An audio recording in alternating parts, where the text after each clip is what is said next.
asifiwe. Ni matumaini yangu kwamba tumeamshwa salama na tu wazima wa afya. Jina la Bwana litukuzwe. Nawakaribisha wasikilizaji katika kesha la asubuhi ya leo tunapokwenda kutafakari neno la Bwana. Karibuni na tuombe. Baba na Mungu wetu mwema, mfalme mtukufu unayeketi mahali pa juu mbinguni, tuna kila sababu ya kusema asante na kukushukuru kwa namna ambavyo baraka zako ni nyingi katika maisha yetu. Umetujalia tena kuiona asubuhi hii, si kwa jema lolote tulilolitenda, bali tu wa dhambi na udhaifu tusioweza na tusiofaa. Ni rehema yako tumetuwezesha, jina lako litukuzwe.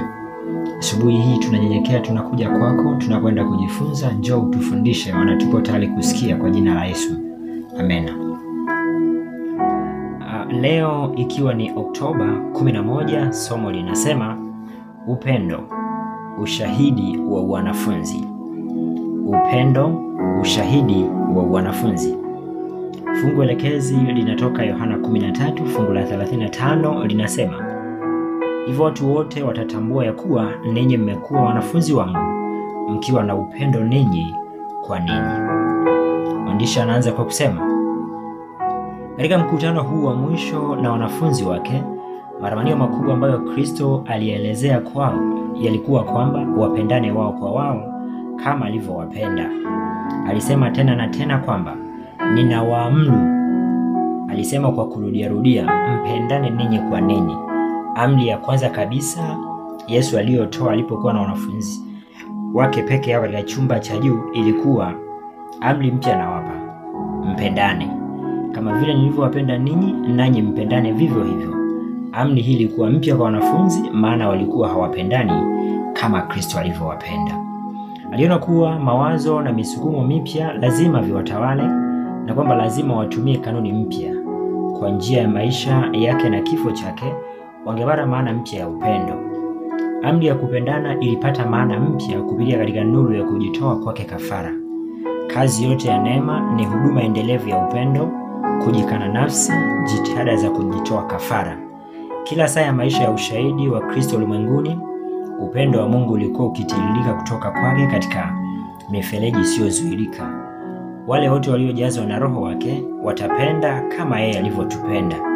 Kanuni zile zile zilizomuongoza Kristo zitaongoza wao katika kuhusiana na wengine. Upendo huu ni ushahidi wa wanafunzi wao. Yesu alisema, hivyo watu wote watatambua ya kuwa ninyi mmekuwa wanafunzi wangu, mkiwa na upendo ninyi kwa ninyi. Watu wanaposhikana pamoja bila kulazimishwa au kwa matakwa binafsi, bali kwa upendo, huonesha kutenda kazi kwa mvuto ulio juu kuliko kila mvuto wa kibinadamu. Palipo na huu moja ni uthibitisho kuwa sura ya Mungu inarejeshwa ndani ya mwanadamu, na kwamba kanuni mpya ya uzima inakuwa imepandikizwa. Inaonyesha kuwa kuna nguvu katika asili ya uungu ya kustahimili mawakala wenye nguvu za uovu, na kwamba neema ya Mungu hushinda ubinafsi ulioathiriwa katika moyo wa asili. Upendo wa jinsi hii ukionekana kanisani utaamsha ghadhabu ya Shetani. Kristo hakuwaonesha wanafunzi kuwa njia yao itakuwa rahisi. Iwapo ulimwengu ukiwachukia, mwajua ya kuwa umenichukia mimi kabla ya kuwachukia ninyi. Kama mngekuwa ulimwengu, ulimwengu ungewapenda wao walio wake. Lakini kwa kuwa ninyi sio ulimwengu, bali mimi naliwachagua katika ulimwengu, kwa sababu hiyo ulimwengu huwachukia. Likumbukeni lile neno nililowaambia, mtumwa si mkubwa kuliko bwana wake. Ikiwa waliniudhi mimi, watawaudhi ninyi. Ikiwa walilishika neno langu, watalishika na lenu. Lakini haya yote watawatenda kwa ajili ya jina langu, kwa kuwa hawamjui yeye aliyenipeleka. Injili itahubiriwa kwa mapambano makali, katikati ya upinzani, hatari, hasara na mateso.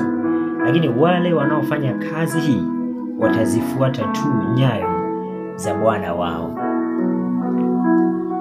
Upendo, ushahidi wa wanafunzi, ndio somo letu la leo ambalo mwandishi ameshiriki nasi katika asubuhi ya leo. Kuna nguvu kubwa katika upendo, kuna nguvu kubwa katika kupendana, kuna nguvu kubwa katika kujitoa kafara, kujitoa maisha kwa ajili ya watu wengine. Familia zinajengwa kwa upendo, jamii inajengwa kwa upendo, taifa linajengwa kwa upendo, kanisa linajengwa kwa upendo. Palipo na upendo kila kitu ustawi, maana mtu atamhesabu mwingine kuwa kama nafsi yake, atajitoa kwa ajili ya mwingine. Kukiwepo na chakula hata kama ni kidogo, mtu atatamani hicho chakula ashiriki na wengine, maana anapenda wengine pia washiriki baraka hizo hata kama ni ndogo. Kwa hivyo mwandishi anatoa wito asubuhi ya leo kupitia somo hili ya kwamba Yesu aliacha kielelezo akisema mpendane ninyi kwa ninyi, na kuna nguvu katika upendo kama nilivyosema, maana katika kazi ya Mungu ili uweze kukamilika, ili uweze kufika mahali Yesu anapotamani kazi ifike, ni lazima washiriki, mtu mmoja mmoja, waumini washikane mkono, wawe wamoja, wapendane wao kwa wao. Hapo ndipo ambapo wataweza kuzishinda hila za mwovu na kuipeleka injili ya Bwana mbele. Je, una mtu unayemchukia? Una mtu ambaye haumpatii upendo kamili ambao Yesu anatuagiza tupende? Ni wito wangu, ni wito kwako kumpenda, na ikiwa umekosewa, samehe. Mhesabu huyu aliyekukosea kuwa ni mtu ni dhaifu, anaweza kufanya hivyo wakati wowote maadamu tuko katika pambano na shetani. Bwana anatualika tupendane. Mungu akubariki asubuhi ya leo na kuendelea kutafakari huu ujumbe kwa jina la Yesu. Amen. Tuombe. Muumbaji na Baba yetu mwema, mfalme wa amani, tuna kila sababu ya kukushukuru wewe. Asante kwa ajili ya kafara yako msalabani, maana ilimaliza yote. Katika msalaba ule pale Kalvari ulipotamka imekwisha, ulivunjilia mbali kila hila za mwovu, ukatuweka huru tuliotengwa mbali na dhambi. Asante kwa ushindi huo mkubwa. Tunanyenyekea kwako katika nyakati hizi za mwisho, tunapoendelea kupambana, kupigana, kutafuta ufalme wako. Ninajua shetani namna ambavyo pia anapambana kuhakikisha tunakatishwa tamaa na kurudi nyuma. Lakini Mungu ushukuriwe kwa sababu wewe ni jemedari uliyeshinda na hautashindwa milele. Sasa katika ushindi wako nasi tunanyenyekea hapo, tusaidie kuwa washindi siku kwa siku. Tunaishi katika ulimwengu wa hatari, mahali ambapo tunachukizana, tunakoseana, tunatengana, tunafarakana katika familia, katika kanisa, katika jamii, katika mitaa. Ninakusihi Kristo tuunganishe na utulete pamoja, tuwe na nguvu ya kuvuta pamoja kama wasafiri wa kwenda mbinguni. Mbariki msikilizaji anapoenda katika majukumu yake, tunapoenda katika Sabato, uwe pamoja nasi, tuongoze katika utakatifu huu, tukuone wewe katika maandiko, tukuone wewe katika maombi, tukuone wewe katika sifa, tukuone wewe katika kila hatua tunayoendea ibada kwa jina la Yesu. Amen.